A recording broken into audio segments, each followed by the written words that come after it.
dia, irmãos. Bom dia na paz e na graça do nosso Senhor Jesus Cristo. Estamos aqui, último domingo do mês, né? Estamos no último domingo do mês e o ano está findando, 2025 está findando. Eu gostaria de, antes de louvar ao Senhor com o hino de número 171, nós vamos ler em Mateus 10, do verso 37 ao verso 38. Perdão, Mateus 9, verso 37 e 38. Mateus capítulo 9, verso 37 e 38.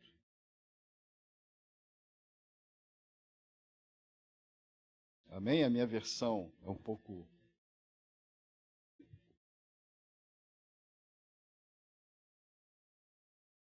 Você tem a versão aí? Então o Senhor dirigiu-se aos seus discípulos. Não. Isso aí. Então se dirigiu aos seus discípulos. A seara, na verdade, é grande, mas os obreiros, os trabalhadores, são poucos. Rogai, pois, o Senhor da seara, que mande trabalhadores para a sua seara. Amém? Oremos. Pai, nós te agradecemos por estarmos aqui nessa manhã para meditarmos na tua palavra e aprender um pouco mais e estar alertados um pouco mais na responsabilidade do trabalho do Senhor. Obrigado, Senhor. Esteja abençoando a cada um de nós. Em nome de Jesus. Amém. Vamos entoar o hino de número 171. Avivamento.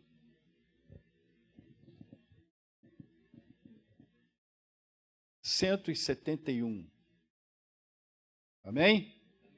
Aviva-nos, Senhor, ó, dá-nos teu poder de santidade, fé e amor, reveste o nosso ser. Aviva-nos, Senhor, eis nossa petição. Ateia o fogo do alto céu em cada coração. Desperta-nos, Senhor, ó, faze-nos fruir as ricas bênçãos divinas, triste por vir. Aviva-nos, Senhor, eis nossa petição. Ateia o fogo do alto céu em cada coração. Renova-nos, Senhor, inspira mais zelo e graça e abnegação, a bem do pecador. Aviva-nos, Senhor, nossa petição. Ateia o fogo dos céus em cada coração. Amém, irmãos? Deu tempo de estudar a lição? A quem pegou a revista? Primeira lição. Obrigado, irmão.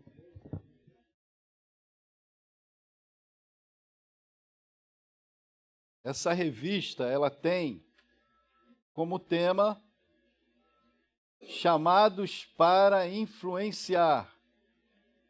discipulado e transição nas gerações. Ela foi escrita pelo pastor João Nogueira, que é pastor da primeira Igreja Batista em Campo dos Goitacazes, desde 2007 que ele é pastor lá. Então foi ele quem escreveu essa revista para nos guiar dentro da palavra em alguns assuntos concernentes às nossas vidas e à vida da igreja, na caminhada, né, que a igreja precisa ter. Então, a primeira lição, Deus está chamando. É o texto base, está lá em 1 Samuel 3, de 1 a 21. É o texto em que Samuel ele é chamado. Samuel era filho de quem? Quem que pode responder aí? Samuel era filho de quem? Ana e Elcana, né? Ana não podia ter filhos, né? Ela não podia ter filhos, e em um certo momento ela foi para o templo, foi aí chorar nos pés do Senhor, pedindo um filho, e Deus abriu a madre dela e concedeu-lhe um filho. Mas ela fez um voto, que se ela tivesse um filho, seu primeiro filho, porque ela teve outros filhos, ela entregaria esse filho para o Senhor. E assim o fez. Quando ele estava aí na idade, mais ou menos de 2 anos de idade, né, ela levou Samuel para o templo. Né? Levou Samuel para o templo e deixou aí com Eli. Eli tinha uma vida legal? Hã? Os seus filhos eram legais? Era um exemplo, né? Os filhos de Eli. Hã? Eles aprontavam, né? Os filhos de Eli aprontavam. Eles serviam aí serviam no templo. Eles aprontavam, corrupção, tinha um montão de coisa. É muito longe do que a gente tem hoje? É muito longe? Hã? Não é não, né? Então o que acontece? Deus está chamando, é o tema da lição de hoje. Deus está chamando. Então o objetivo dessa lição é reconhecer que Deus continua chamando pessoas para cooperar com sua missão e que devemos cultivar sensibilidade espiritual e orientar a nova geração a ouvir e responder o seu chamado. Eu queria trazer para os irmãos, Deus está chamando. Deus realmente está chamando. Deus está convocando. E muitas pessoas têm se apresentado e têm obedecido a esta convocação. Mas eu gostaria de chamar a atenção para as questões de corrupção, como os filhos de Eli, que corrompia o templo naquela época. E hoje nós temos o mesmo problema hoje, o problema de corrupção. A pessoa se deixa corromper, né? As pessoas, elas não dão mais prioridade ao reino. Né? Então diz assim o primeiro ponto aí. Às vezes Deus fala e nós não reconhecemos, como no caso de Samuel. Estamos tão ocupados, tão distraídos, que a voz dele parece um sussurro no meio do barulho. Então foi assim com Samuel. Ele ouviu, mas pensou que era Eli. Então aí ele ouviu o chamado aí, né? Samuel, Samuel, Samuel. Né? E ele foi lá, no quarto de Eli, e falou, foi o senhor que me chamou? Ele, não. Isso aconteceu por 3 vezes. Então, na última vez ele falou assim, você vai responder assim, fala que o teu servo ouve. Então nós temos aí a questão do chamado. Deus realmente chama, Deus realmente recruta.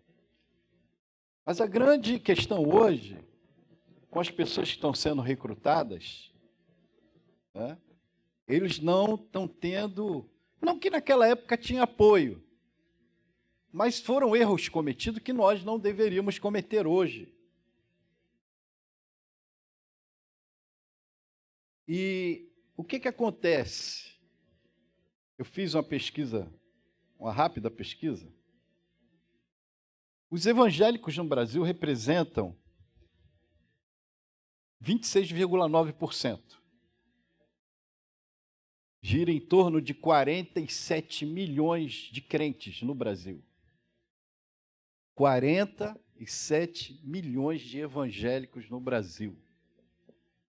Nós não temos mais do que 2.000 missionários no campo, transcultural, fora do Brasil. Pastores no Brasil, nós ultrapassamos, só a nossa convenção aqui, Fluminense, ela tem 1.700 pastores. Não sei, depois da pandemia, que morreu bastante gente, bastante pastores. Na pandemia, nós temos aqui em torno de 1.700 pastores na Convenção Batista Fluminense, do lado de cá. Do lado de lá, na Convenção Batista Carioca, tem menos. Lá eu não sei a quantidade que tem de pastores, né? Mas a gente observando, irmãos, tem pastores passando necessidade na nossa associação. Na nossa associação. A ordem dos pastores, eles fazem lá uma lista lá para as pessoas doarem, porque há pastores com necessidade. Há o chamado? Há o chamado. Há a obediência? Há a obediência. Mas a grande questão hoje é manter esses pastores, é manter esses missionários, é dar cobertura a esses pastores, a esses missionários. E o que sustenta esses pastores, esses missionários, são os dízimos. Os missionários nem tanto. Os missionários, às vezes, são sustentados por campanhas, né, que são feitas, que são realizadas. Mas a igreja local é o dízimo, é a fidelidade dos dízimos da igreja. É esse dízimo que vai fazer com que os pastores, eles vivem com pouco estresse. Que a pesquisa, a questão de pastores, 90% dos pastores vivem sob estresse. 31% dos pastores precisam de um segundo emprego para poder complementar a renda. E uma outra parte dos pastores estão abandonando o ministério. Estão abandonando o ministério. Eu conheço um que ele deixou o ministério, uma igreja estruturada, para virar motorista, aquela, como é que chama? Van de escola. Ele deixou o pastorado. Ele não pastoreia mais. Ele é pastor na igreja, mas ele não pastoreia mais e é motorista de van de escola. E deixou. Por causa do estresse que vem, né? As pessoas, elas têm ouvido o chamado. Os vocacionados têm ouvido o chamado. Os vocacionados estão se apresentando ao chamado. Mas o estresse é muito grande. Tem pastores se suicidando. Há pastores que estão se suicidando por causa do estresse. 90% dos pastores vivem sob estresse. 31% precisam de um segundo emprego para poder se sustentar. Eu conheço pastores na associação que ele tem um segundo emprego para poder complementar o pastorado dele. Eu sou pastor de tempo integral nessa igreja. Um pastor que não é de tempo integral, provavelmente ele não vai dar assistência necessária para a igreja. Porque o pastor precisa ler.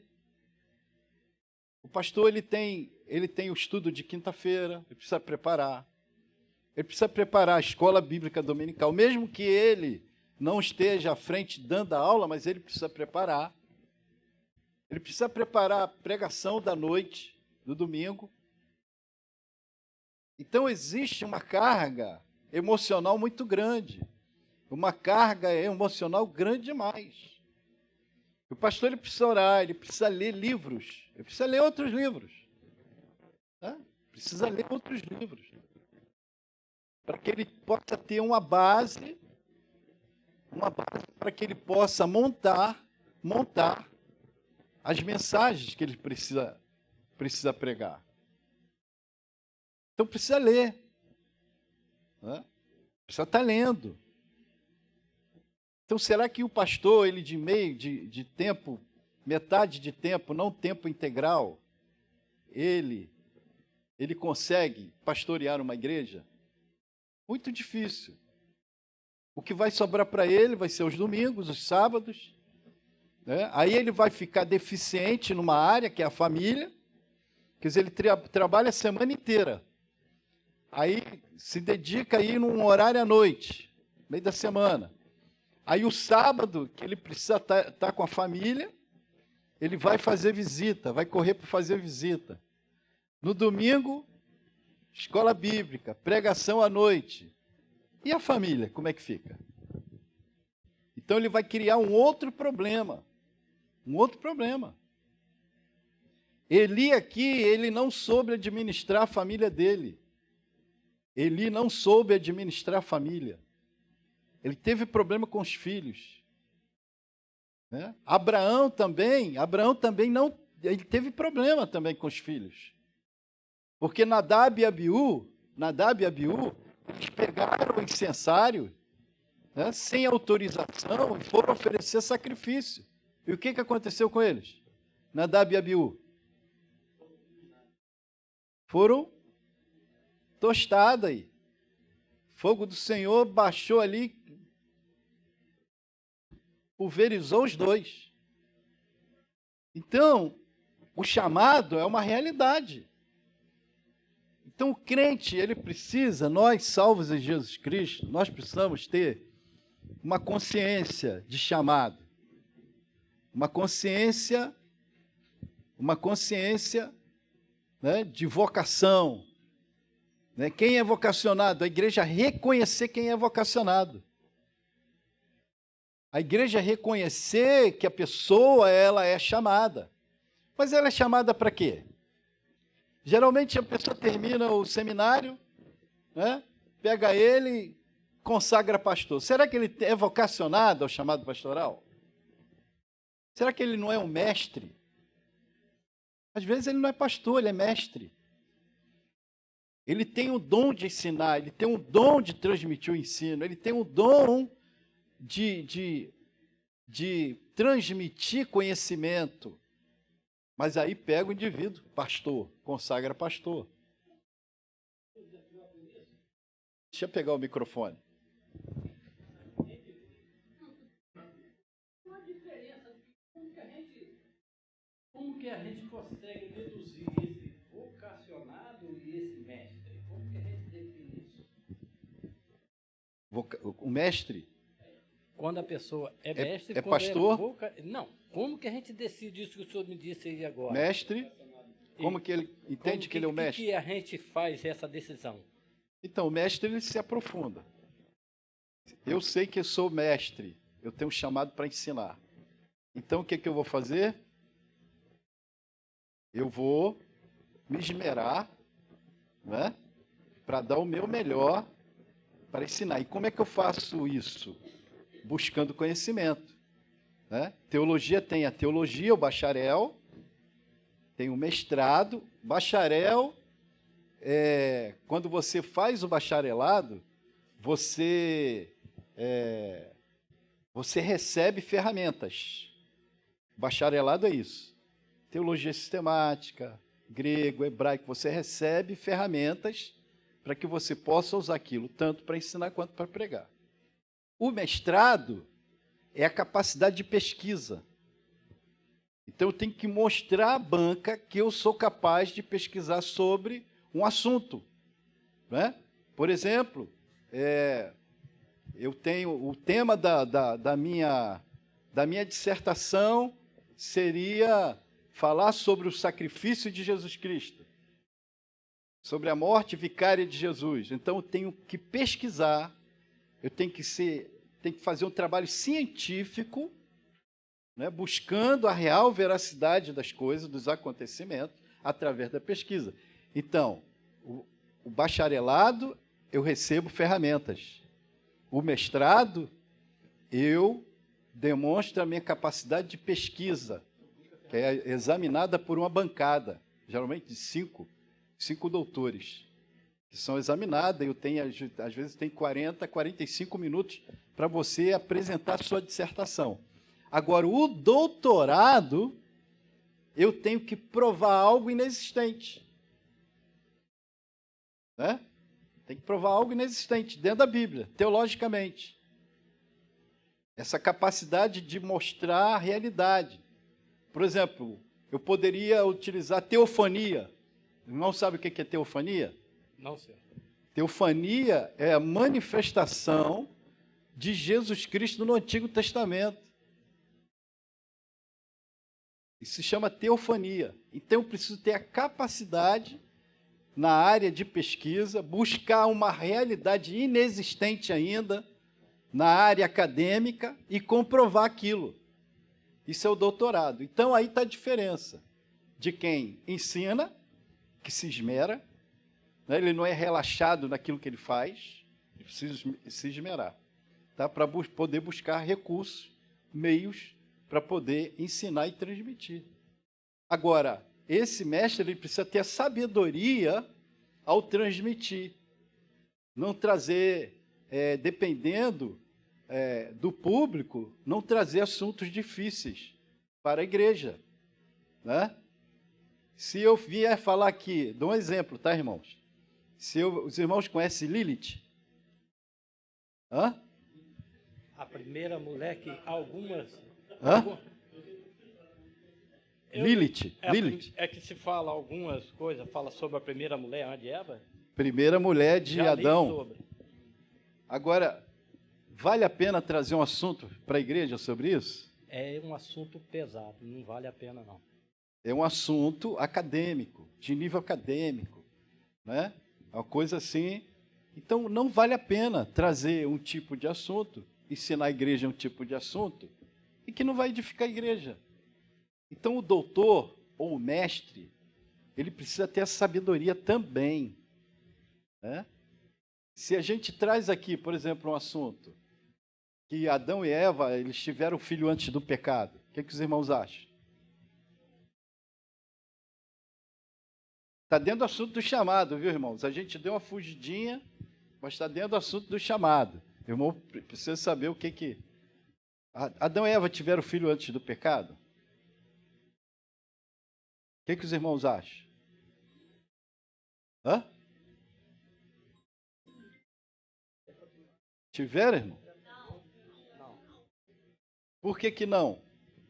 Mas eu poderia dizer que há uma possibilidade. Que na sentença, qual foi a sentença de Deus para Eva? Hã? Em dores ela daria luz. Fala no microfone. Não estou ouvindo. Em dores ela daria luz, né? Sofrimento, né? No caso, ela daria luz. Exatamente. O que diz o texto? Tipo assim, deixa eu tentar me lembrar. Hã? Capítulo 3, não é? Acho que verso 17. Tem que puxar Dá uma olhada na aí. Bíblia. Sofrimentos e dores, né?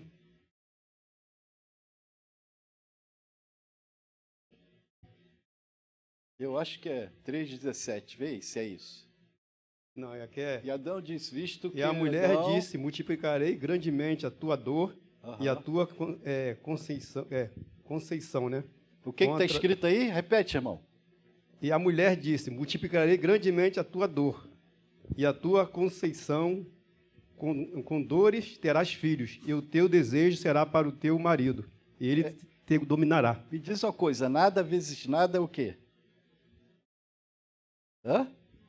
Mas como é que Deus fala, multiplicarei a sua dor? Então, no caso, ela já teria dor, uma dor mais... Ela já tinha dor de parto, né? É. Isso é uma suposição, irmãos. Né? Isso é uma linha teológica. Presta atenção, hein? Esse assunto é todo polêmico, porque aí vai vir o povo de Abel, tá tudo na mesma linhagem. Isso é uma linha teológica. Então, não tenha isso como verdade. Tá? Não tenha isso como verdade. Isso é uma linha teológica, que são várias linhas teológicas Mas tem quem defende essa tese, tá? que... Hã? Mas tem quem defende essa tese, tá? Oi? Então, que cidade é aquela que ele encontrou lá? Então tem uma cidade que ele foi expulso, ele construiu a cidade E também e colocou o nome de Enoque. construiu família também naquela cidade, então existia povo lá, né?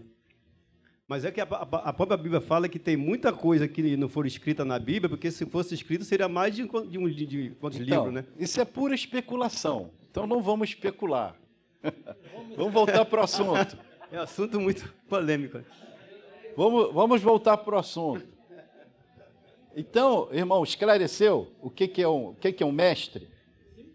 Agora, o pastor, ele tem a capacidade de visitar, ele tem a capacidade de aconselhar, ele precisa se esmerar na pregação, né?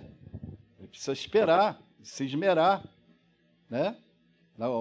Tem uma matéria, uma ferramenta que o seminarista recebe, que se chama homilética, hermenêutica, né? São ferramentas que o obreiro recebe nessa caminhada. Então, o que tem que ser feito? O indivíduo, ele é mestre, ou é doutor, né? Ele tem que tomar uma outra linha.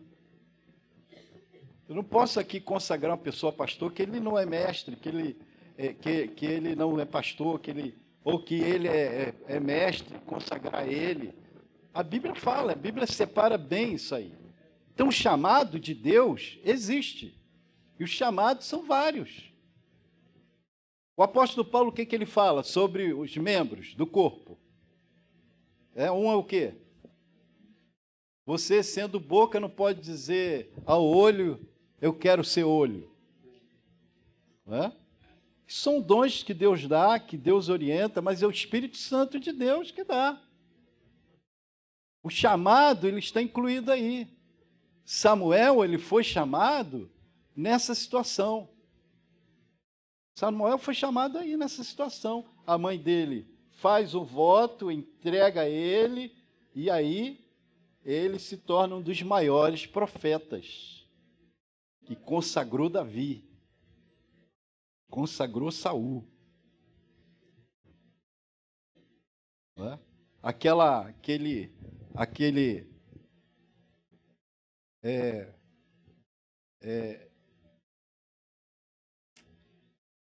Penina, né? Estava aí caçoando dela, brincando com ela, você não tem filho, mas Deus deu um presentão, que foi Samuel, dos maiores profetas. Maior profeta. E Deus o chamou em um momento em que existia um silêncio. Deus não estava falando naquela época. Foi o primeiro tópico aí. Silêncio. Silêncio, né? Um chamado em tempo de silêncio. Naqueles dias, raramente o Senhor falava. E as visões não eram frequentes. O momento aí foi um momento de silêncio mesmo. E Deus chama Samuel. Então, queridos, essa frase, como diz a lição, bate forte. E imagine viver numa época em que Deus parecia calado. Deus parecia calado nessa época. A nação de Israel estava em crise espiritual. Sacerdotes corruptos. Um templo funcionando no automático. E um povo acostumado com a ausência da voz divina. E é nesse cenário cinzento e desanimador que Deus escolhe falar. Quer dizer, numa época em que estava aí toda essa situação, Deus escolhe chamar Samuel. O chamado está acontecendo até hoje. Mas eu quero chamar a atenção para os irmãos que as pessoas têm se apresentado, como diz lá em...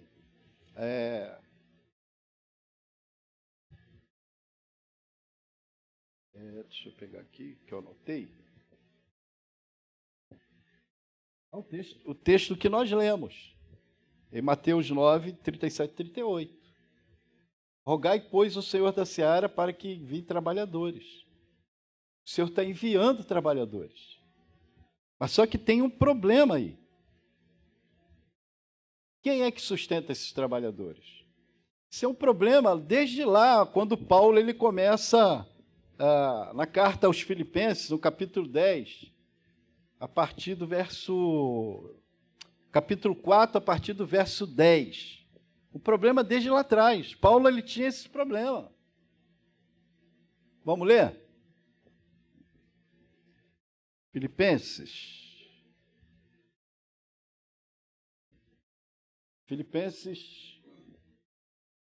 4, verso 10.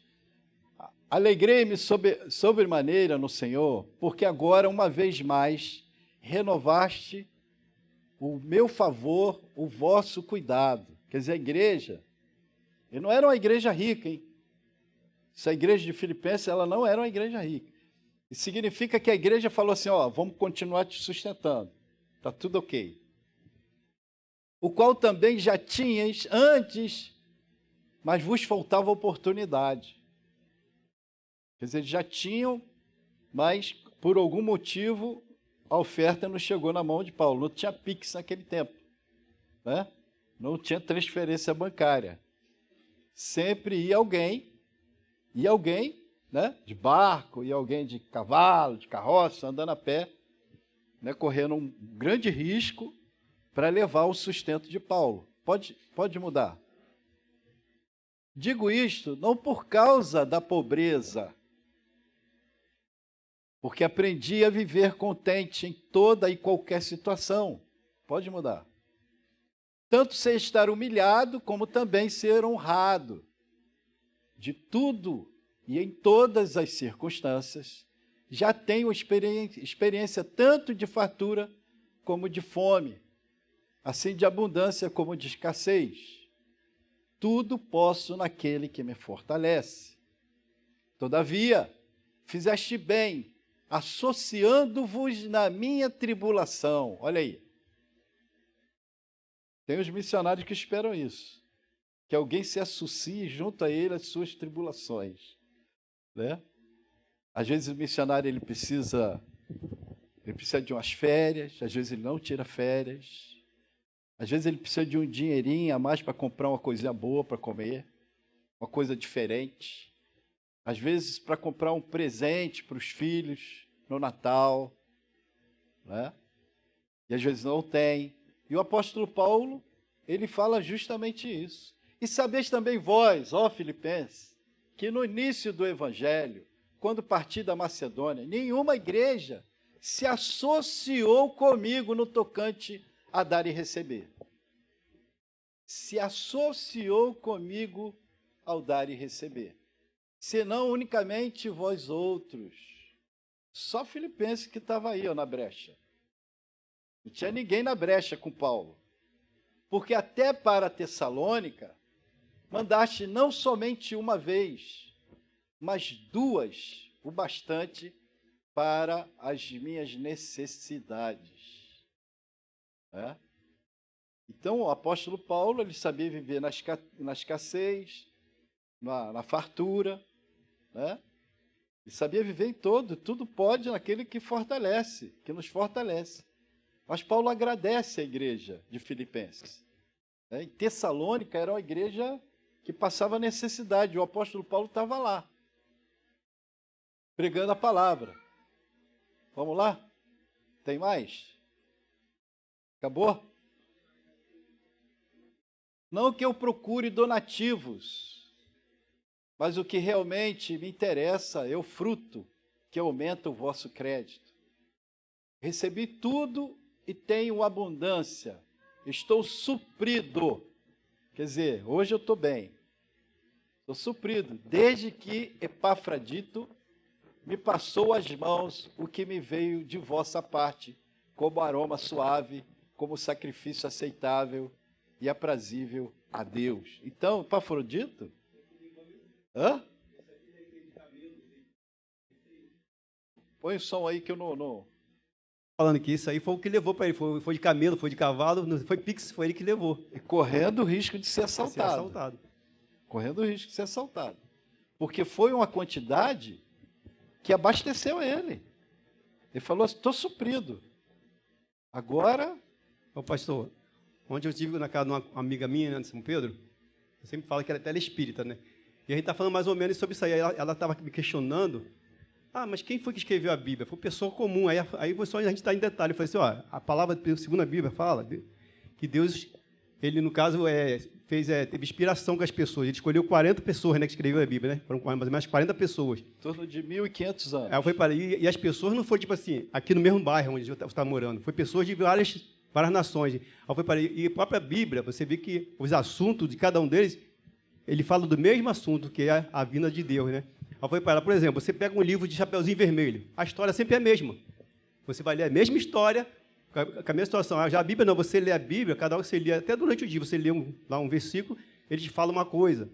E mais tarde ele já te fala outra coisa, porque a Bíblia vai renovando, mas é a mesma situação, o assunto. Então, aí dali houve vários debates, eu e ela, que ela até falou assim, você até escuta você falar, porque você lê a Bíblia, mas existem muitos cristãos que chegam aqui, eu até xingo, mando para tudo quanto é lugar, porque eu não quero nem ouvir, porque eles querem fazer de igual a baixo. Aí entrou em parte o assunto, chegou até parte de imagem, de santo, né?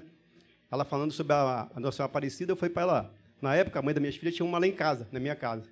E quando ela foi embora, eu peguei aquilo e joguei fora. Aquela imagem, joguei fora. Ela falou assim, mas você jogou fora? Eu falei, joguei. Aí comecei a explicar para ela. Eu falei, a própria palavra de Deus fala que ele não divide a glória dele com ninguém. Aí estava explicando a situação para ela sobre imagem, né? Aí ela ficou olhando para minha cara assim, eu falei, se eu pegar a Bíblia que eu te dei de presente, vamos começar a gente aqui ler. Ela, mas eu não sei como ele lê a Bíblia, vou te explicar. Aí comecei explicando para ela, né? Aí eu falei assim, vou abrir o livro de Mateus, a genealogia de Deus. Inclusive tem até aqui, na genealogia de Deus, tem a Raabe, que era uma prostituta. Aí eu falei para ela, explicando para ela, né? Aí eu falei assim, agora vamos dar nascimento de Jesus. E ela falou assim, mas como que a Maria, mãe de Deus? Eu falei, não, peraí. Você é igual a mim, é um instrumento na mão de Deus. Ele pode me usar de qualquer forma. A Maria, ela apenas foi um instrumento igual eu e você somos usados. Eu estou sendo usado aqui, por exemplo, para falar para você da Bíblia. E você pode amanhã depois também ser usado para falar de outra forma também com as pessoas. Então, a Maria é uma pessoa igual eu e você. Aí comecei a ler. O nascimento de Jesus foi assim, aí fui falando para ela, explicando para ela, né? Aí ficou assim me olhando, falei, então, é difícil de construir na sua mente o que você veio desde de pequeno com o negócio de imagem, por exemplo. Aí eu falei, por exemplo, tem pessoas que vão no Cristo Redentor, até cristão, tiram foto no Cristo Redentor, passando que aquela imagem ali é o Senhor que está ali. Imagine, você que pega, por exemplo, uma árvore, por exemplo, tu faz mesa daquela árvore, você faz fogueira daquela árvore e também faz um Cristo. Isso é errado. Aí eu falei assim, na própria igreja, por exemplo, de católica, tem muitos padres aí que estão falando para os próprios fiéis que aquela imagem ali nada serve.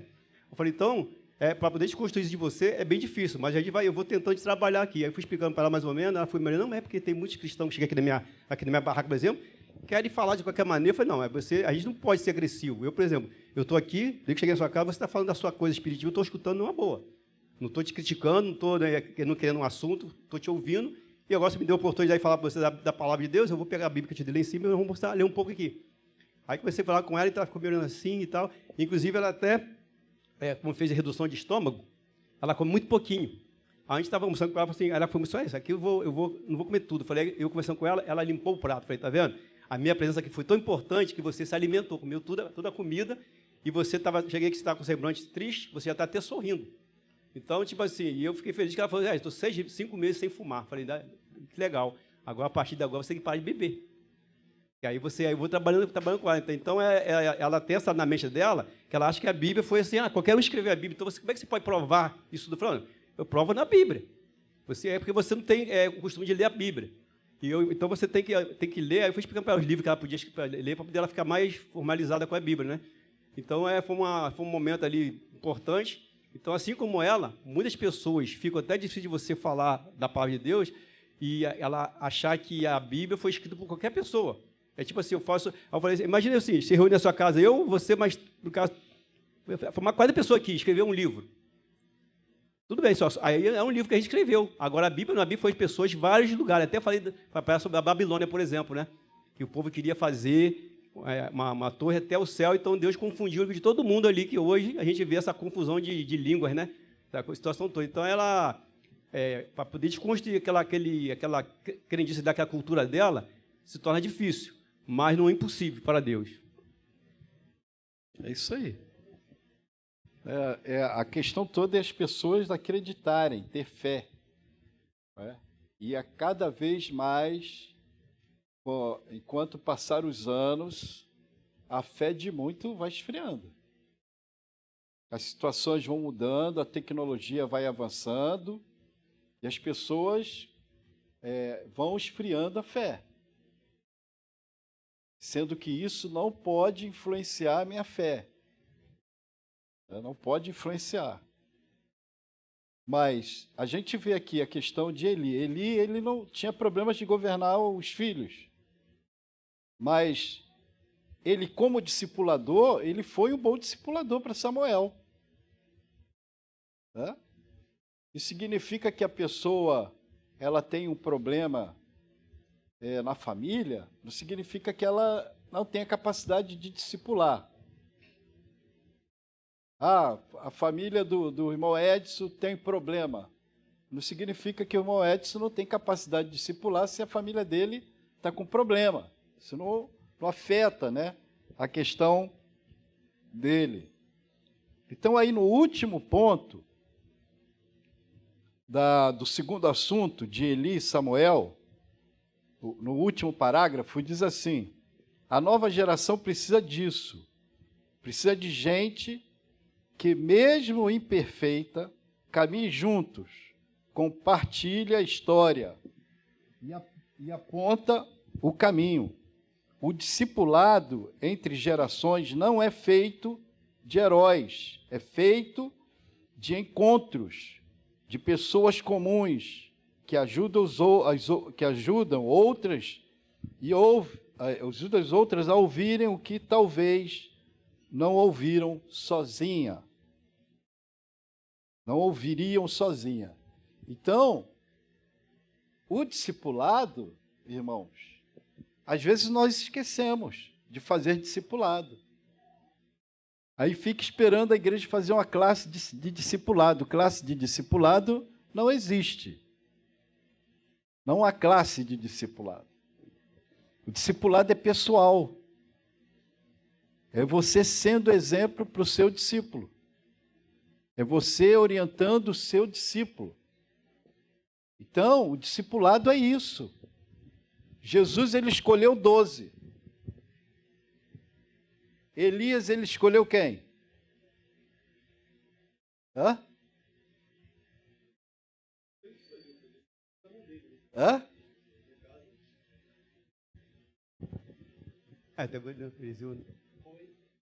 Escolheu quem?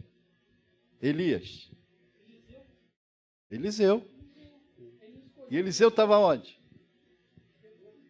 Hã? Estava tratando lá dos animaizinhos dele, lá tudo certinho, né? Estava arando, né, a terra, né? Arando, trabalhando. Arando. Vem cá. Aí chamou para caminhar junto. Quebrou. Interessante que ele queimou segundo a história, aquela canga, né, do Sim, boi, sim. do touro, sei lá o que ele usava. Ele quebrou, matou lá uns touros lá, fez um churrasco, né? Deixa ele beijar minha mãe, beijou a mãe, né? E seguiu. Chamado. E aí ele caminhou, é caminhada. Irmãos, o discipulado a gente tem que pagar o preço. Se a gente não paga preço, o próprio Billy Graham, ele falou isso. É o que o pastor falou, né? É a atitude de Elias. Ele viu quando Elias tocou lá na água que passou. Aí o que ele pediu a Elias quando foi transportado? Vender sua capa, né? Porque agora eu quero a capa porção dele. dobrada. Quero porção dobrada. Então, E Elias falou assim: você está pedindo uma coisa dura, hein? Hã? Moisés, Josué. Então, é uma caminhada, o discipulado é necessário nas nossas vidas. É um vizinho que você fez contato, ele se converteu, você vai caminhar. É o novo convertido que você vai caminhar com ele. Né? Porque o novo convertido, ele tem várias mazelas, ele tem problemas. Problemas ainda que veio do mundo com ele. Você precisa, na caminhada do discipulado, falar, isso não. Olha só, isso aí não edifica. Para quem anda no Senhor, tem que buscar santificação. Na santificação, a gente consegue ser regenerado. A gente tem que estar com o coração aberto para essa regeneração, para ter consciência da santificação. O discipulado é isso.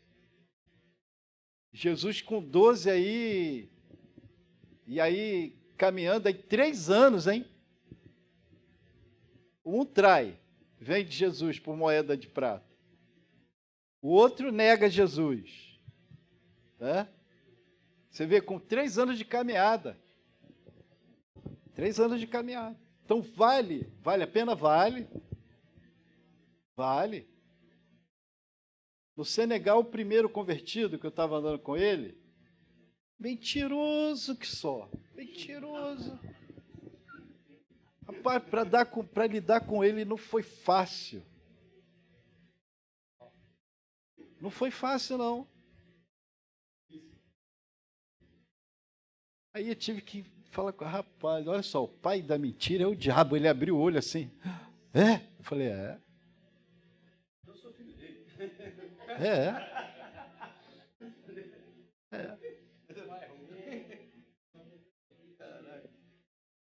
Então,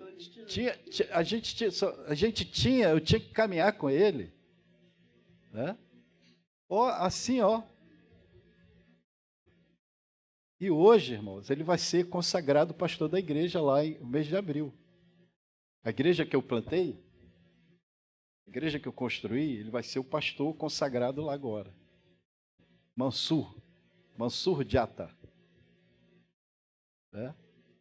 Então, é uma caminhada.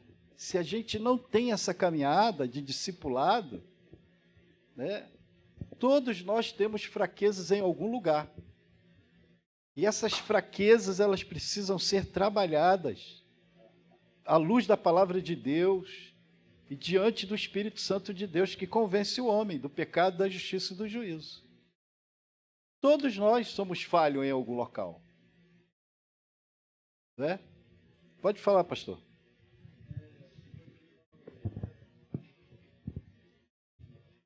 É que às vezes eu deixo as pessoas responderem para não me precipitar, né? Isso ficou me incomodando aqui, porque esse exemplo do Edson, isso acontece muito no evangelismo, entendeu? A gente chegar, eu por exemplo, num trabalho missionário, o pastor da igreja me mandou para uma casa, né, indicada, essa aqui você não pode deixar de ir. E quando eu entro na sala, eu encontro uma Santa Maria em tamanho original, né, tamanho, estatura média, no meio da sala. E aí eu falei, bom, agora aqui eu tenho que usar um outro método, né? A primeira coisa que ela falou, vocês não gostam de Maria. Eu falei, a senhora está equivocada. Porque Maria, dentre as mulheres na terra, Deus olhou de cima. Você não falou assim, não, Ave Maria? Não, calma. Deus olhou do céu e Você precisava de um instrumento. Você quer dizer ave? Ave? Salve. Salve Maria. Salve Maria. Ave Maria. Então, ele olhou do céu e precisava de uma mulher para cobrir a si mesmo de carne, para ele nascer de homem, né? Nascer, no caso, como um ser humano. E escolheu Maria dentre todas as mulheres do mundo. Por quê? Porque Maria era filha de sacerdote, era descendente da raiz de Davi. Então ela estava dentro dos conformes. Ela conhecia a palavra. Então, Maria foi uma mulher dentre as mulheres. Foi um instrumento crucial para a vinda do Senhor Jesus à Terra. Agora, quando chega no primeiro milagre do Senhor, o próprio Jesus pergunta para ela: o que tenho eu contigo, Maria? Porque o povo foi perguntar a ela: Maria, tem como você ajudar aí? Porque acabou o vinho. Ó, vou falar com ele. Aí Maria foi lá falar com Jesus. Aí Jesus fala: que tenho eu contigo, mulher? Não é minha hora ainda. Quer dizer, Jesus fala assim: você não pode fazer nada. Quem pode fazer sou eu. E eu não tô me achando na hora de fazer nada. Maria vai aos outros e fala assim: olha, eu não posso fazer nada. Quem tem a resposta é ele. Entendeu?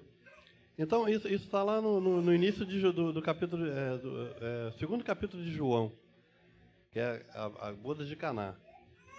Então, você vê que o próprio Jesus diz que Maria não podia interceder a ele. E Maria avisa para o povo: olha, eu não posso fazer nada, quem tem a resposta é ele. Então ela fala assim, ó, ela mesmo já se coloca, ó, procurando ele. É ele que é o... A gente ouve de tudo. Como trazendo para esse tempo de hoje. Ele que é o cara. Você sabe o que eu vi hoje de um padre ortodoxo? Ortodoxo. É a religião mais antiga, né? Que é da igreja ortodoxa, saiu Roma, romana, protestante. Ele falou que José era viúvo e tinha filhos. Por isso que a Bíblia fala que Jesus teve irmão, que Jesus era viúvo. É interessante, José era viúvo. Eu vi também um influencer falar que Paulo ele era homossexual. Assim, o cúmulo do absurdo, né? Então, na internet tem de tudo, né? Então, a gente tem que ter muito cuidado. Por isso que a gente precisa examinar as Escrituras. Hã? Não, esses irmãos aí era de José que ficou viúvo. Entendeu? Então, irmãos, o chamado, a gente precisa do discipulado. Quando você é chamado, ele foi discipulado. Samuel foi discipulado por Eli, embora Eli tinha aí uma imagem que não era boa, mas ele discipulou, né? Samuel. Ele discipulou. E nós precisamos repetir isso, né? Atos 1:8, Mateus 28:19, o que diz? Todo poder me foi dado no céu e da terra. Portanto, ide, quer dizer, evangelize, né? Evangelize. Fazei discípulos.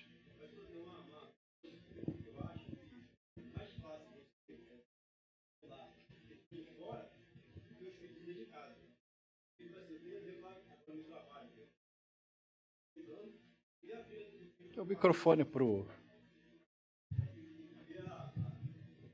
Juliana, senta aqui no banco desse banco aqui, que o vento está batendo ali.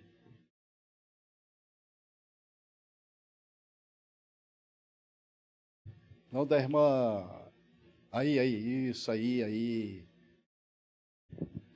Pronto. Então, tipo assim, é mais fácil você discipular pessoas, no caso, que não são da família de fora, do que de dentro. É quando eu falo, por exemplo, lá do meu trabalho. Então, fica uma briga danada o pai com o filho, de querer botar o filho na rédea e o filho na vez obedecer. Então, ele às vezes fala comigo, então, tipo assim, eu vou obedecer, porque além de ser meu patrão, eu vou ter que falar com ele. Agora, o filho, por ser filho, até ele falou assim, pai, você é a minha vontade de dar uma coça. Ele assim, mas eu sou seu filho. Não, você aqui é meu funcionário.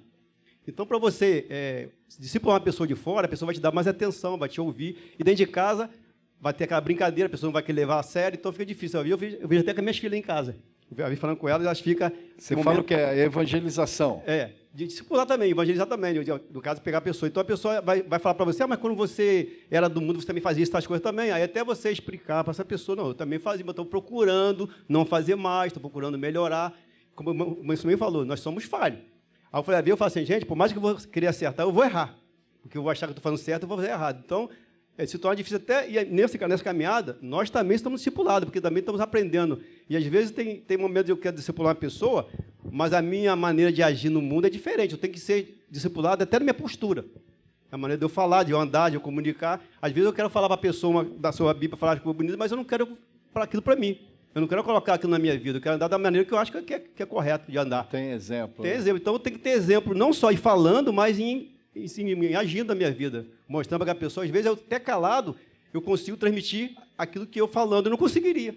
Nas minhas atitudes, na maneira de eu falar com a pessoa, na maneira de eu responder a pessoa. Até eu falei com essa colega ontem, assim, poxa, eu tenho levado tanto prejuízo na vida por eu não querer bater de frente, porque eu sei que aquela pessoa está sendo usada, igual eu estou sendo usado, eu estou sendo usado por bem e ela está sendo usada por mal. Então, eu tenho que tentar quebrar aquela situação dela que ela está tentando me atingir daquela maneira ali, para poder o Espírito Santo agir na vida dela. Agora, se eu chegar a bater de frente com ela também, querer usar da mesma ferramenta dela, a gente não vai chegar a lugar nenhum. Eu não vou evangelizar nem ela e vou me discipular. Não me discipular, entendeu? Eu vou desaprender aquilo ali. Então, a gente tem muito cuidado. Quando você vai discipular uma pessoa, primeiro tem que se olhar no espelho, eu tenho que primeiro me discipular a mim. Eu preciso saber como chegar naquela pessoa, como falar. Não chegar lá e ver o erro dela e apertar naquele erro dela. Então, eu tenho que falar com jeitinho até que ela vai entender que realmente já precisa mudar. Então, às vezes, a gente tem essa também que às vezes quer que a pessoa muda rápido, e não é assim. Não, é um processo. É um processo. Santificação é um processo. É um processo. Então, regeneração também é um processo. Precisa ter muito cuidado, porque às vezes eu vou tentar consertar o erro dela e eu que vou acabar me esbudegando. Mateus 28, 20, por favor.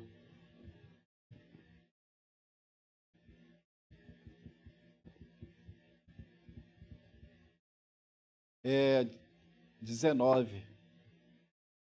Ide, portanto, fazei discípulos. Veja bem, olha a diferença que tem, ó. Ide, portanto, evangelizar. Fazei discípulos, segunda coisa, né? De todas as nações. Terceira coisa, batizando-os em nome do Pai, do Filho e do Espírito Santo. Né? Quarta coisa ensinando-os a guardar todas as coisas que eu tenho ordenado. Existe a diferença do discipulado e do ensino. Primeira coisa é o discipulado. Depois vem o ensino. Depois do batismo, né? Aquela coisa toda, vem o ensino. E isso a igreja pode fazer. Mas o discipulado, né, é pessoal. É pessoal, o discipulado é pessoal. É você que tem que fazer. Né? Se você pega 1, 2 pessoas, 3 pessoas, a irmã Lucimar lá atrás quer falar, não quer? Depois o pastor. Então, é necessário a gente discipular. Depois eu vou tocar, agora esse tempo que falta para a gente terminar, esses 30 minutos, eu vou tocar nas finanças. As pessoas estão dispostas a ir. Elas estão dispostas a obedecer. Mas aí tem a questão financeira. Eu falei aqui um pouco sobre Paulo, que naquela época já tinha problema. Então, hoje também tem as questões financeiras. Fala aí, irmã Lucimar, faz um favor. Então, aqui, lendo na própria revista, logo aí os comentários no início, tem um parágrafo, não da lição, tá, irmãos? Tá mais atrás, que diz assim: somos lembrados de que o discipulado começa no lar, nos pequenos gestos de devoção, na forma como ensinamos nossos filhos a ouvir a voz de Deus. Ana discipulou Samuel sem discursos longos, mas com uma vida marcada por fé, consagração e coerência. Né? Fala aqui e depois vem falando sobre Eli também. Né? Eu me lembro que quando nós entregamos a vida ao Senhor Jesus, nós fomos expulsos das terras do meu avô. Né? Eles eram católicos doentes e alguns envolvidos também com o espiritismo nos expulsaram das terras dele. E nós levamos muitos anos para retornar, porque precisamos aguardar que ele chamasse de volta. E os anos passaram, ele se arrependeu e nos chamou de volta e começamos a frequentar a casa dele. Mas eles tinham um quarto que era para eles um santuário, com muitas imagens, né? E tudo. E o que ele fez? Ele pediu à minha avó que colocasse as nossas camas dentro daquele quarto para a gente dormir ali. E minha mãe falou, mas como que a gente vai fazer e tudo? Meu pai falou, nós vamos dormir nesse quarto. Não foi lá que ele colocou as camas? E a gente entrava e orávamos, líamos a Bíblia, tudo ali dentro daquele quarto, cheio de imagens.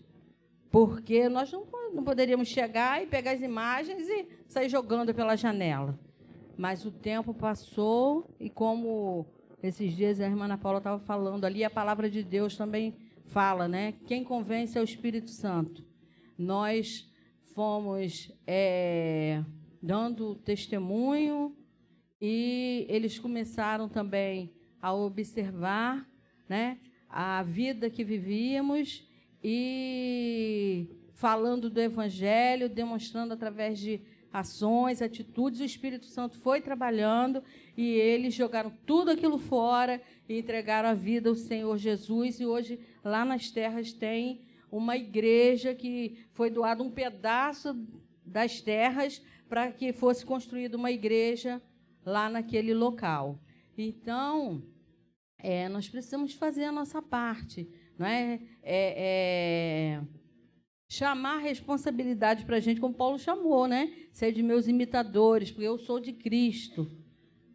Com relação a tudo isso que está acontecendo aí, é o que o senhor falou, examinar, filtrar, mas principalmente examinar as Escrituras, né? Porque às vezes a gente busca tantas fontes e a palavra de Deus ela fica ali, ó, para escanteio, né? Como o irmão Edson estava falando aí, a palavra de Deus ela é viva, eficaz, e a gente precisa se lembrar disso e buscar estudar também a palavra de Deus, né? Que é o que nós precisamos fazer. A gente precisa examinar as Escrituras, porque se a gente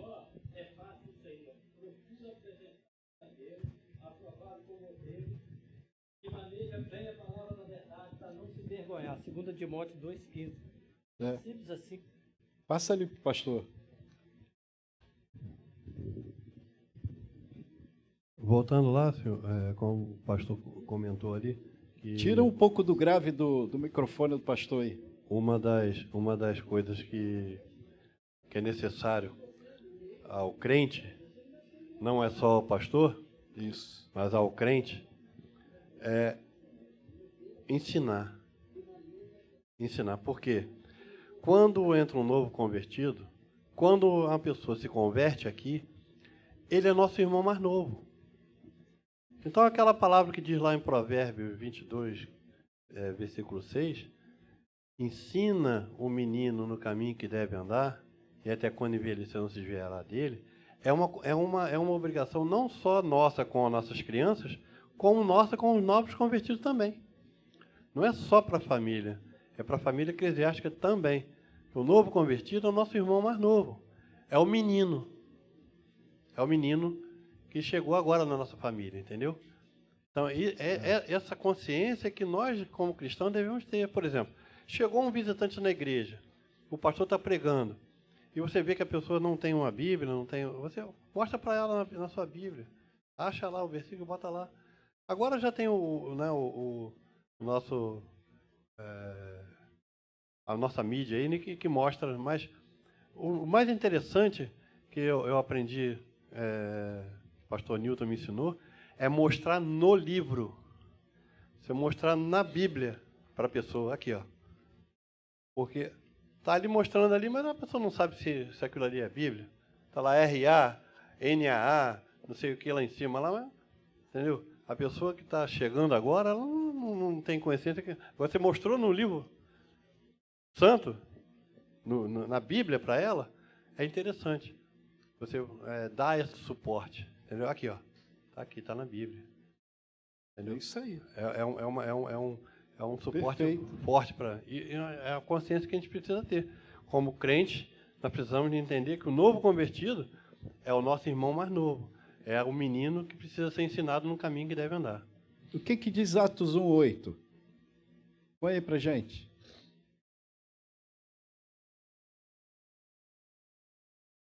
Mas recebereis poder ao descer sobre vós o Espírito Santo. Não é isso? E sereis minhas testemunhas. Não é isso?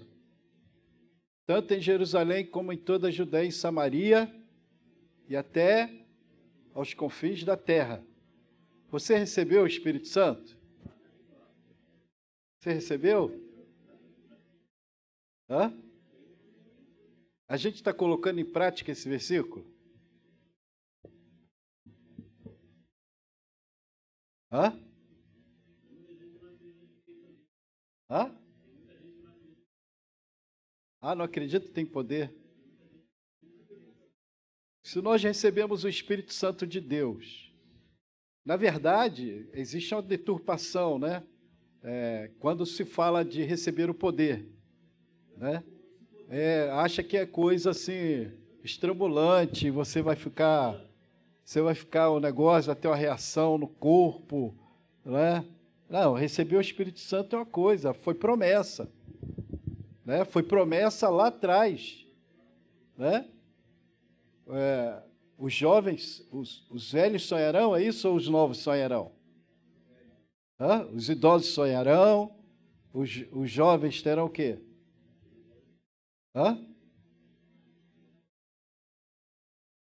Vamos pegar aí? Onde conta esse versículo?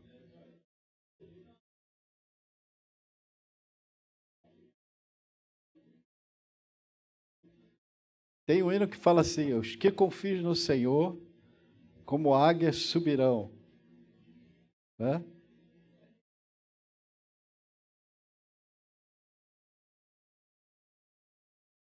Achou? Está no Novo ou Velho Testamento? Antigo Testamento. Quem é que profetizou?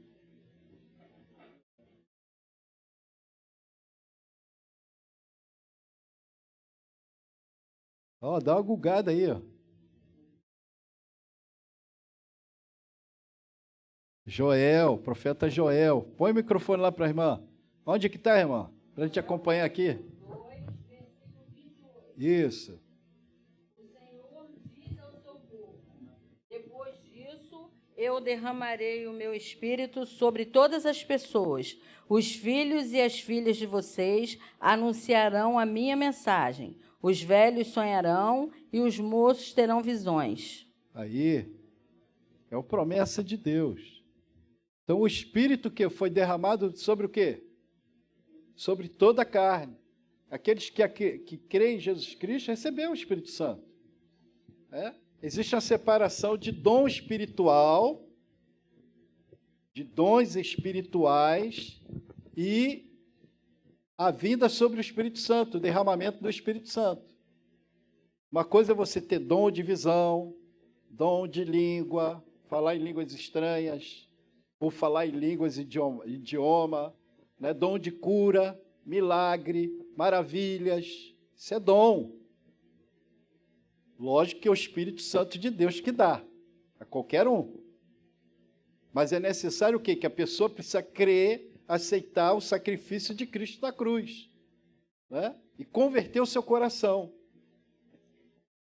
Então, é uma realidade. E recebereis sobre vós o Espírito Santo, se cumpriu em Atos 8. Atos 2, na verdade, né? Recebereis sobre vós o Espírito Santo e ser-me-eis testemunha. O Espírito Santo de Deus, ele está sobre nós para nós darmos continuidade à obra que Deus começou, que na verdade foi Deus que começou. Deus começou. Então, cabe a cada um de nós dar continuidade, né? De discipulado. Discipulado não tem assim, não tem bicho de 7 cabeças, discipulado tem? É difícil fazer discipulado? O que geralmente cria em nós é que a gente pensa que tem uma barreira, mas essa barreira ela precisa ser derrubada, essa barreira. A barreira de que o que a pessoa vai pensar, o que a pessoa vai responder, O que ela vai dizer? Será que realmente ela vai querer? Meu irmão, se ela não querer, o que a gente tem que fazer? Bater a poeira do pé. Não somos nós que convencemos, é o Espírito Santo de Deus que convence. Nós estamos oferecendo uma oportunidade para a pessoa.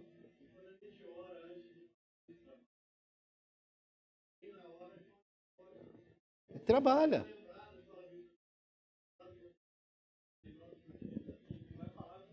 Não pense você que vai convencer alguém, você não vai convencer ninguém. A tua tarefa é entregar a mensagem. A tua tarefa é orientar, é discipular, é dar toda a atenção à pessoa. Essa é a nossa tarefa. Agora, se a pessoa vai querer ou não, se ela vai aceitar ou não, o sangue dela já saiu das suas costas. Hã? Você como atalaia, você falou, ó, tá vindo perigo aí. Ó, você tem que avisar o povo. Se você não avisa, a culpa é sua. Você é o atalaia. Então você fez o seu papel de atalaia, você entrou na brecha, você fez todo o trabalho que tem que fazer. Você não pode desistir. Né?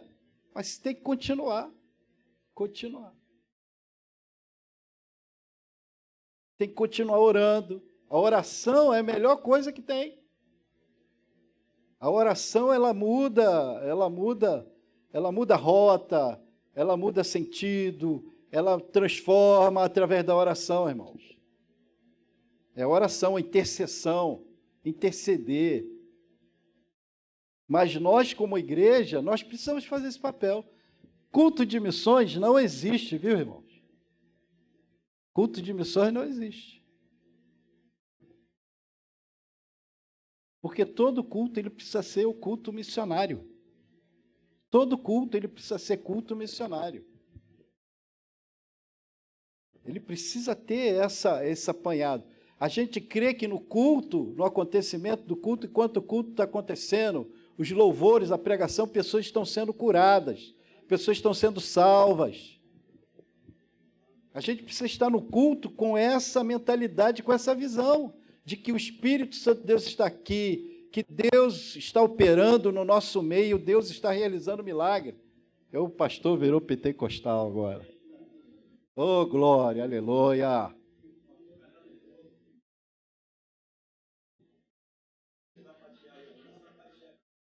Então, irmãos, nós precisamos crer nisso, é bíblico, isso é bíblico. É bíblico. Isso não é só um privilégio dos pentecostais, não. Isso é um privilégio de toda a igreja que aceita Cristo como seu Senhor e Salvador. Que aceita um Cristo ressurreto. Que aceita um Cristo que cura, que liberta. Nós somos uma igreja fundamentada na palavra de Deus. Então, se nós cremos na palavra de Deus, nós cremos que Deus ele pode agir e pode operar maravilhas, irmãos, o culto é esse aqui, é o local. E que quando você está louvando, está ministrando, Deus está operando no meio da igreja. Está curando os corações, as depressões. Está curando, fisicamente está curando. Está salvando. O maior milagre é o milagre da salvação. Então nós precisamos crer nisso. E no discipulado nós precisamos transmitir isso para o nosso discípulo. Nós precisamos colocar esse coração fervoroso. A Bíblia fala que nós precisamos ser fervorosos. Fervor. Aí vem a outra questão, né? A questão financeira. Deus está chamando. Mas e aí? E aí? O que você está fazendo com aquele fôlego financeiro que você tem todo mês? Você tem separado uma porcentagem daquele fôlego financeiro? Separado, nem que seja pequena, uma porcentagem para investir na obra? que seja ela local, seja ela transcultural, seja ela ajudar o missionário, depositar um dinheirinho para ele, no final do ano, fala assim, ó, isso aí é para você sair com a tua família e procura aí o melhor local para você estar com seus filhos, sua esposa. Vai para lá. Tem missionária, você sabia? Sabe qual o trabalho desse missionário? É um casal. Nós já recebemos esse casal 2 vezes. Uma vez no Senegal, outra vez na Tunísia, norte da África. Quando ele chega, antes dele chegar, ele pede alguém para fazer uma agenda com os missionários. Manhã, tarde e noite. Aí ele chega para o missionário e fala assim, procura aí o melhor restaurante. Ele fala assim, o melhor restaurante. Eu quero almoçar com vocês, eu quero jantar com vocês, eu quero tomar um café. Você escolhe. Melhor restaurante. Ele é missionário só para isso. Aí ali na janta ou ali no almoço, ele escuta o missionário. Ele pergunta como é que está o missionário. Esse é o ministério dele. Será que é com o dinheiro dele que ele faz isso? São doadores. São pessoas que sustentam esse ministério, o ministério de refrigério para o missionário, que é o refrigério. Eu não sei quantas pessoas depositam naquela conta, mas que o cartão dele deve ser gordo, deve ser. Porque ele paga, tem os impostos, né? IOF, tem um montão de coisa quando ele paga com cartão internacional. Mas esse é um ministério de refrigério. E pessoas que investem nesse ministério. E às vezes não é uma pessoa, não são várias pessoas. Às vezes ele mexe aí com 100, 200, 300, 1000 pessoas que depositam ali um valor para que o missionário possa ter refrigério. Ele anda pelo norte da África inteiro, a Ásia, fazendo esse ministério. E tem a questão de sustento dos missionários. Sustento. Se você tem um fôlegozinho financeiro, separa uma porcentagem. Não, isso é oferta missionária. Se você não quer dar naquele mês, guarda para juntar 2, 3 meses. Qualquer $100, qualquer $20, $50 na vida do missionário lá fora, faz uma diferença tremenda. Uma grande diferença. Então, se você tem esse fôlego financeiro, faça como a igreja de Filipenses. Faça como a igreja de Filipenses. Né? Chegou junto de Paulo. Parceiro. Paulo fala assim, vocês são meu parceiro já há muito tempo. Às vezes não teve oportunidade de você vir fazer alguma coisa, mas vocês são meus parceiros. Chegou pela mão de Epafrodito aí uma grana boa, dá para mim ficar aí o ano inteiro, né? Só fazendo a obra agora.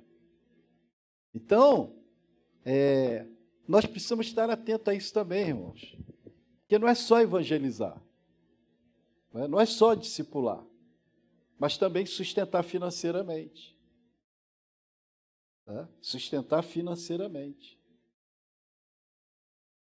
Às vezes você não quer contribuir com a campanha Missões Nacionais, Missões Estaduais, Missões Mundiais, mas você tem um missionário que você vê que aquele missionário precisa de ajuda, vai lá, separa aquela oferta. Você não está cometendo pecado, não. Vai lá, separa aquela oferta. Não é tirando do dízimo, preste atenção, irmãos. Dízimos é dízimo. Não vai tirar do dízimo a oferta. A oferta é uma coisa. A oferta alçada é uma coisa. Dízimo é outra. Tá? Você tem o seu dízimo, é certo que para a igreja. Ah, pastor, para que eu dízimo? O dízimo para a gente ter ar-condicionado, a gente vai mudar o ar-condicionado. Uma graninha boa, irmãos. Né? São mais de R$25 mil para mudar os 3 ar-condicionados. Para a gente ter uma fresquinha. Né? O dízimo é para isso, pagar energia elétrica. Né? Então, o dízimo é uma coisa. e a sua oferta alçada é outra coisa. Por isso que eu estou falando, aquele fôlego financeiro, entendeu? Aquele fôlego financeiro, aquele dinheiro que você pagou todas as despesas, você vai atravessar o mês todo com aquele dinheiro, aí no final do mês vai sobrar aquele fôlego financeiro. Eu não estou falando para você usar tudo, mas tira uma porcentagem. Tira uma porcentagem daquele dinheirinho, guarda para a obra missionária. Você pode guardar aquele dinheiro para fazer a obra missionária aqui. Às vezes precisa comprar alguma coisa para realizar um trabalho missionário, você tem ali aquele dinheiro que você pode dar de oferta para realizar a obra missionária local. Então Deus, ele com certeza te abençoará. Com certeza te abençoará. Porque quem investe em missões, Deus ele abençoa. As igrejas que investem em missões, Deus abençoa. A Igreja Batista de Santo André, ela foi construída com resto. Quem já leu a história da Igreja Batista de Santo André, o pastor pagava tudo, missões, investia em missões, aí o que sobrava, ele investia na construção. É o que sobrava que ele investia na construção. Aí ele fala assim, não, aqui essa igreja foi construída com o resto que sobrava do dinheiro. E está lá, igrejona, hein? Está lá. Eu conheci os dois pastores anteriores, o pastor Bartimeu e o pastor Edson Queiroz. Os dois faleceram. Hoje tem um outro pastor que preside aquela igreja. Então, irmãos, Deus ele abençoa a igreja que investe em missões e investe na evangelização. E nós precisamos ter essa pegada, tanto pessoal de discipular, evangelizar e fazer discípulo, né? Tanto também em sustentar obreiros. O Brasil tem missionários espalhados pelo Ribeirinha, missionários de linguistas, irmãos. Aquilo que eu falei domingo, mais de 150 etnias, lá dentro do mato, que não teve contato com a gente, estão tudo lá dentro do mato. E tem missionários que se arriscam para ir lá. Tem uma história aqui na América Latina, no Equador, de missionários que morreram, família Eliote, morreram com flecha, na evangelização daquela tribo.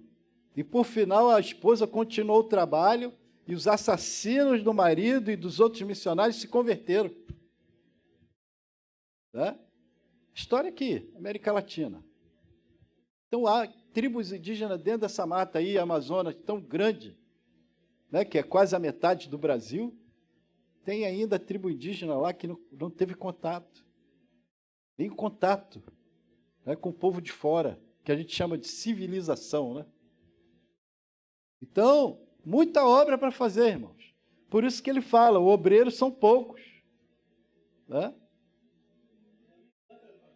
A seara é grande, os obreiros são poucos.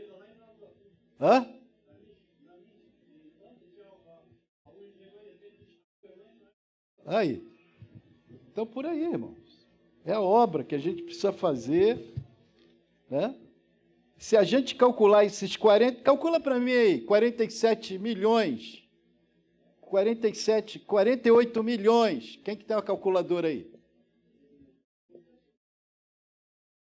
São crentes, tá? 48 milhões de crentes, contribuindo com R$150. Quanto que dá?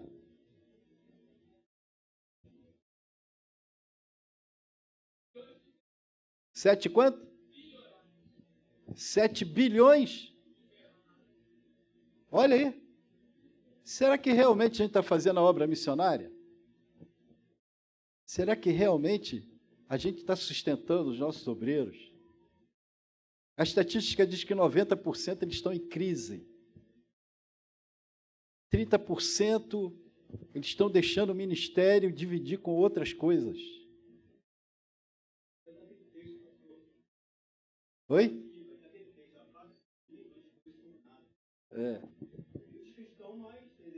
Entendeu? Mas nós somos crentes, né? Às vezes a pessoa está com um carro aí, carro 0 quilômetro. Ah, vou trocar de carro. Nada contra que vai trocar de carro, tá? Mas antes de você trocar de carro, você pergunta a Deus, quanto que eu investi na obra, no reino do Senhor? Né?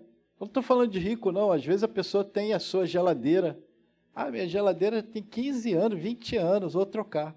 A geladeira não está servindo? A minha, de vez em quando, dá problema, ela congela tudo, igual o William. Aí eu descongelo tudo, jogo água quente dentro, aí ela volta a funcionar. Está lá funcionando.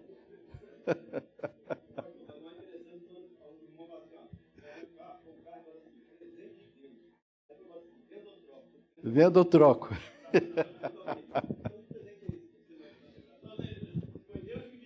Mas a gente, nós como mordomos, nós podemos usufruir.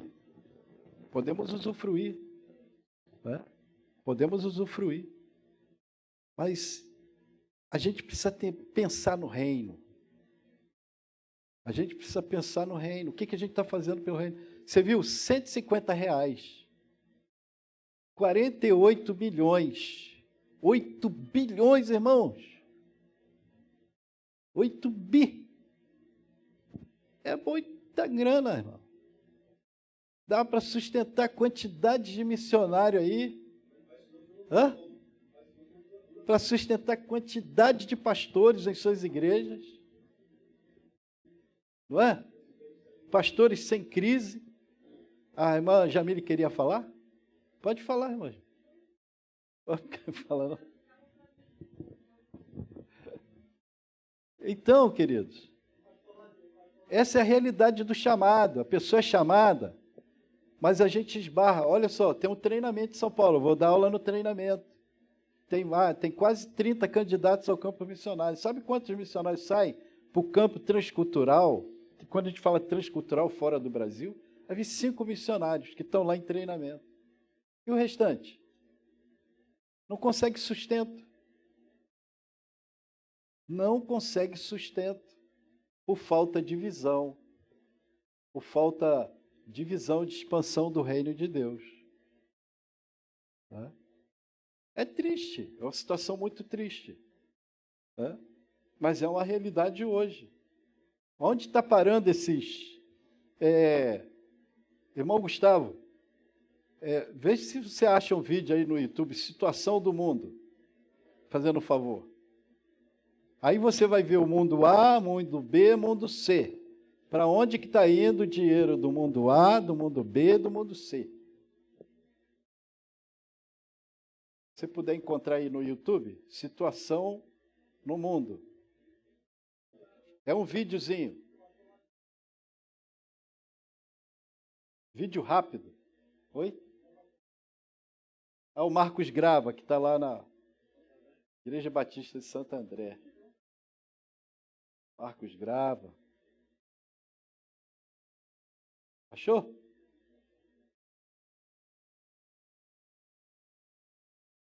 Um videozinho curtinho.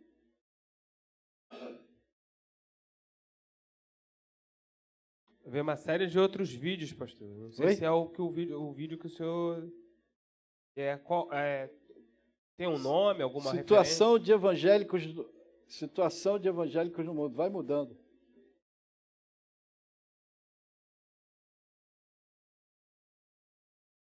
Já vamos terminar nossa escola.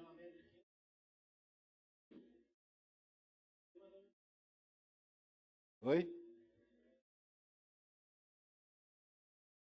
A Batista Carioca? Então, lá Carioca são 700 igrejas, 750, coisa assim. Lista de perseguição 2020. Ele vai, uma mãozinha vai escrevendo assim. Então?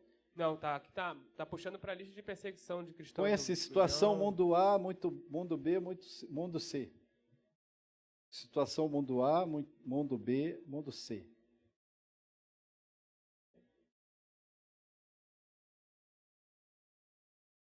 Foi falha minha, eu deveria já ter trazido o vídeo.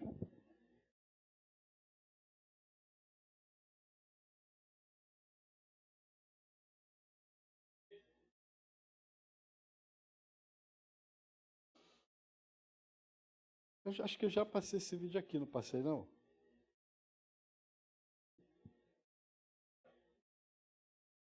Esse? Não. Não?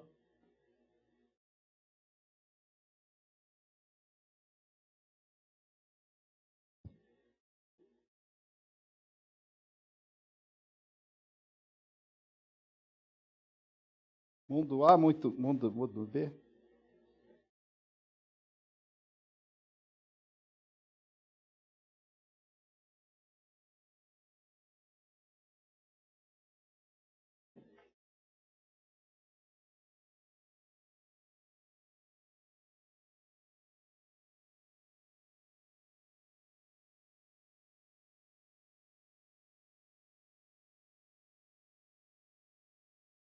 Tem mais alguma informação que o senhor lembra, pastor? Do vídeo? Não. Vamos deixar para a próxima vez. Não consegui localizar aqui. Foi algum pastor que postou? Isso tá no meu pendrive em casa. Então, eu não...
Esse?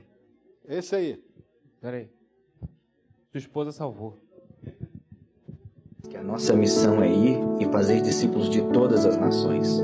Ele também nos prometeu que só depois que terminarmos a tarefa é que vamos receber a bênção de sua volta. Então, como estamos cumprindo nossa missão?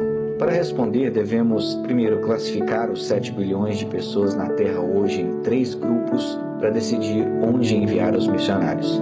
Segundo, analisar nossa força missionária. Terceiro, analisar nossa capacidade financeira de enviar esses missionários. Vamos começar com os cristãos. Cerca de 33% da população do mundo poderia identificar-se como cristãos.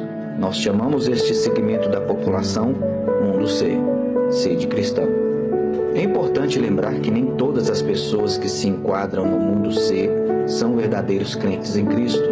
Alguns simplesmente identificam-se como cristãos por causa da tradição dos pais ou porque vivem em um país onde todos são considerados cristãos. No próximo segmento, vemos 38% da população mundial que tem acesso ao Evangelho, mas optou por não seguir a Jesus. Eles têm Bíblias em sua própria língua, igrejas por perto, amigos ou colegas de trabalho que são cristãos e até acesso a outros recursos cristãos em sua língua. Essas pessoas têm acesso às boas novas, mas não estão seguindo Jesus.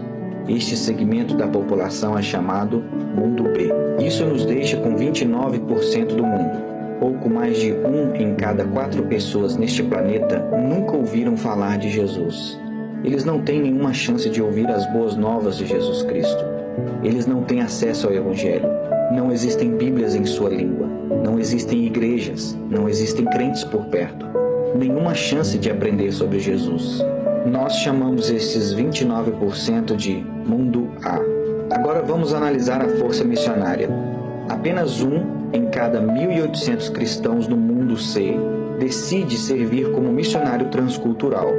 Desta forma, podemos contar 400 mil missionários da população Mundo C. Essa é a nossa força total de missionários transculturais em todo o mundo. Você sabia que 72% de todos os nossos missionários estão indo para o mundo C? Pois é, a grande maioria dos missionários sendo enviados estão indo para as pessoas do mundo que têm Bíblias e igrejas estabelecidas. 25% dos missionários são enviados para o mundo B, onde já existe algum tipo de acesso a igrejas e Bíblias. Isso deixa apenas 3% do total da nossa força missionária para alcançar o mundo A, a parte da população mundial que está sem qualquer chance de ouvir sobre Jesus.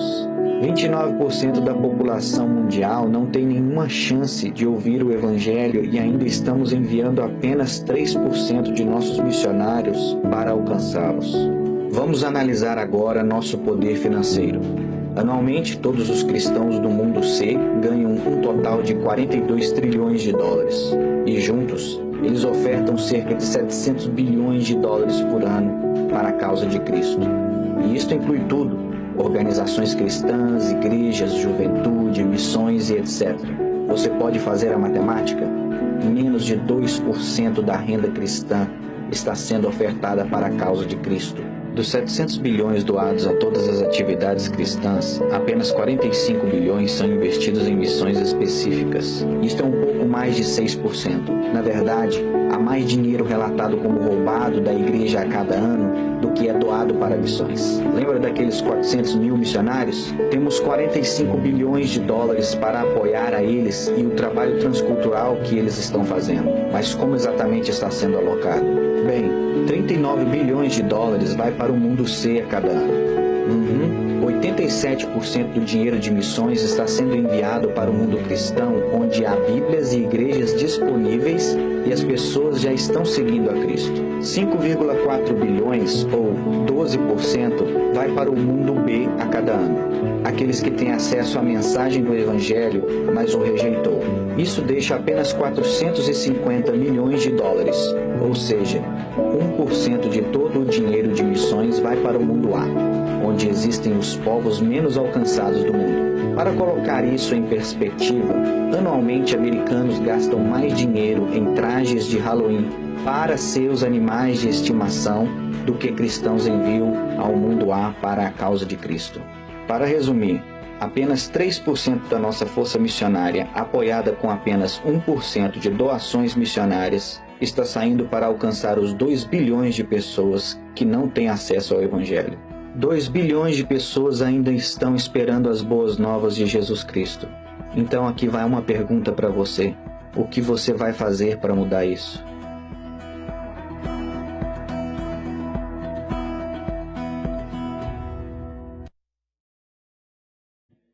O que a gente está fazendo para mudar essa situação?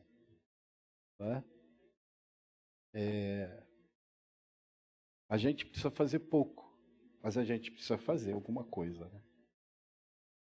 A gente precisa avançar um pouquinho, mas avançar um pouquinho.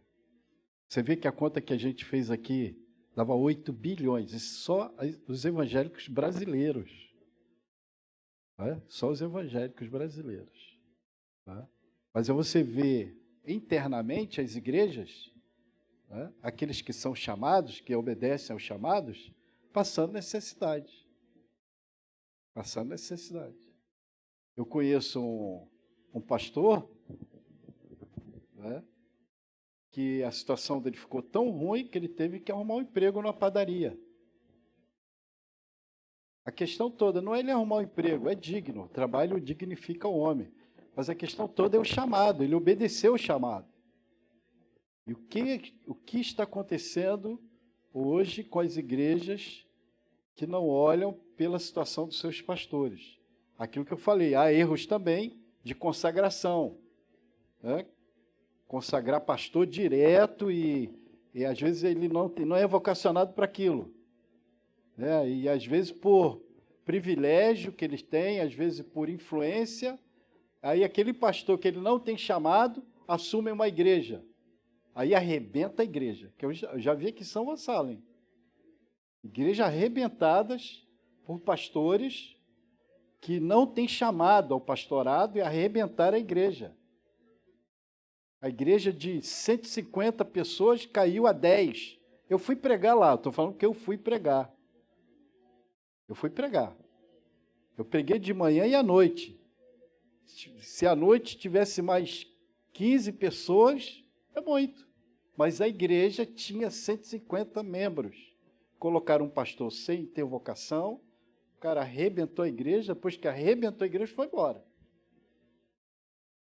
Entendeu? A igreja com estrutura boa, com salas, tudo estruturado, negócio perfeito.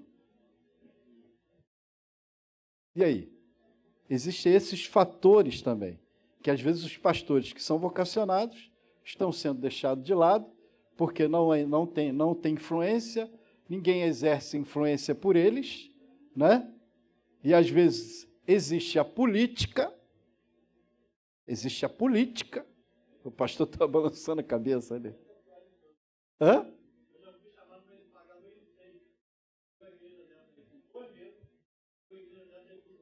Então, mas existe a política das igrejas, assim, que influenciam e põem lá o indivíduo que nem chamado tem.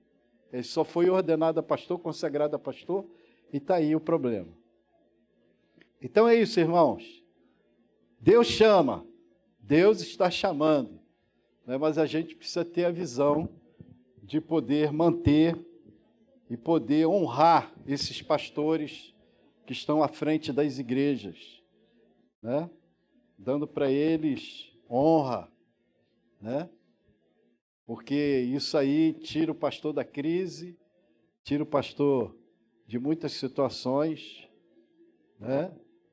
Que porventura vem afrontar. E não se esqueça do fôlego financeiro. Separa aí uma porcentagem do seu fôlego financeiro no final do mês. Você tem aquele fôlego financeiro, separa para a obra missionária. Amém? Amém?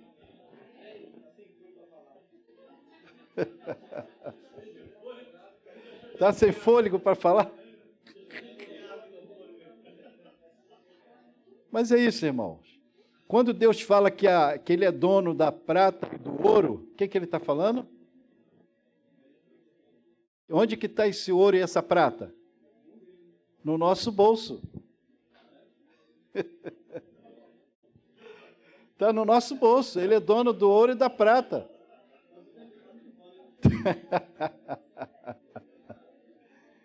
Porque Ele te confiou, você como mordomo do Senhor, Ele confiou a você esse ouro e essa prata.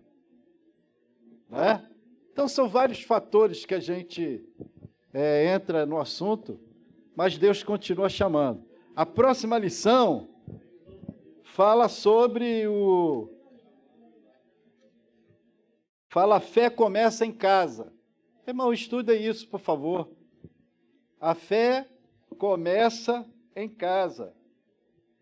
1 Samuel capítulo 1, do verso 1 ao 28. A fé começa em casa. Estudem. Venham com perguntas. Perguntaram um pouco hoje. Vou dar uma salva porque a revista foi distribuída semana passada. Então, estudem durante a semana, façam as leituras diárias. Né? Amém? À noite estaremos aqui com o nosso culto de louvor e adoração, a repetição da peça de quinta-feira. Vai ver a repetição da peça, né? É isso, irmã Stefa? A irmã Stefa estava olhando para mim assim, como é que é? Então, vamos repetir a peça de quinta-feira, lembrando aos irmãos que vão passar a ceia, né? A ceia do Senhor, os homens, né? Os homens que vão participar, R$50 para a gente fazer aquele churrasco, né?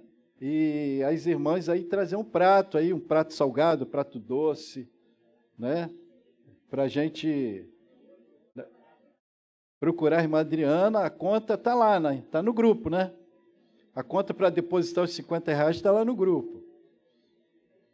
Para comprar carne. Tá bom assim? Claro? Tudo claro? Correto? Irmã Adriana, só falar com a irmã Adriana sobre os pratos, né? salgado, você pode trazer um prato salgado, um doce, não tem problema não. Tá? Os homens contribuem com R$50, benção pura, né? Entendeu? Hã?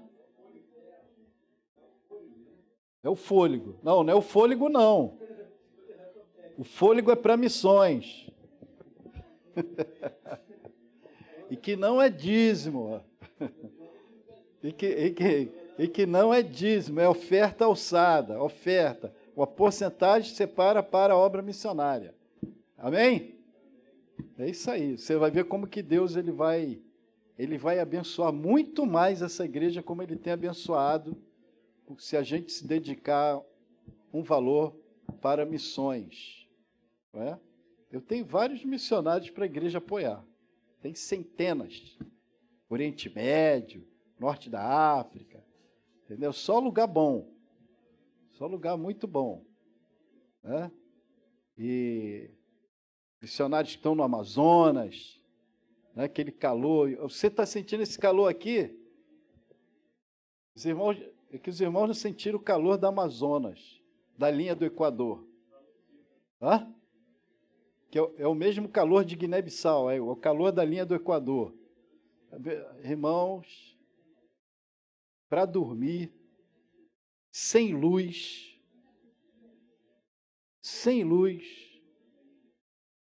você deitava com a abanadorzinha assim, ó, mosquiteiro, sem luz, com a abanadorzinha assim, você dormia abanando, e dormia aí debaixo do... Esse é o calor da linha do Equador, o calor do Amazonas, né? Úmido.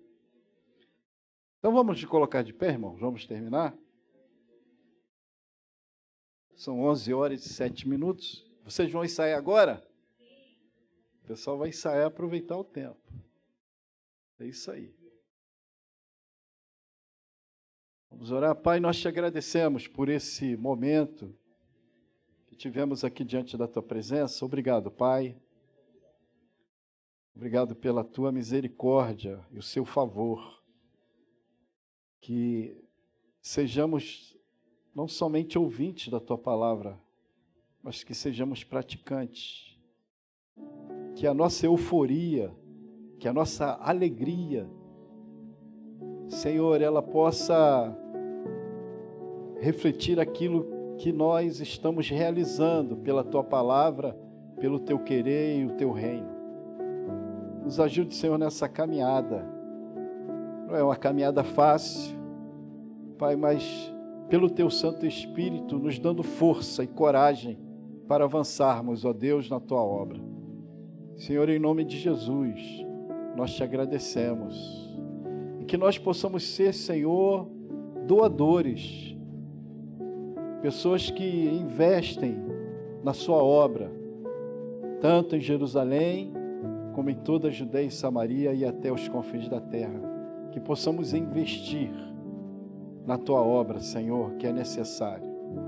Em nome de Jesus nós te agradecemos. Leva-nos aos nossos lares e continue nos abençoando, Senhor, à noite que estaremos aqui reunidos em teu nome. Em nome de Jesus. Amém. Amém. Amém. Nós temos aqui a visita da irmã Maria de Lourdes. O seu esposo não está aqui porque ele foi até a igreja PIB de Jardim Catarina, né? Eles são lá da PIB de Jardim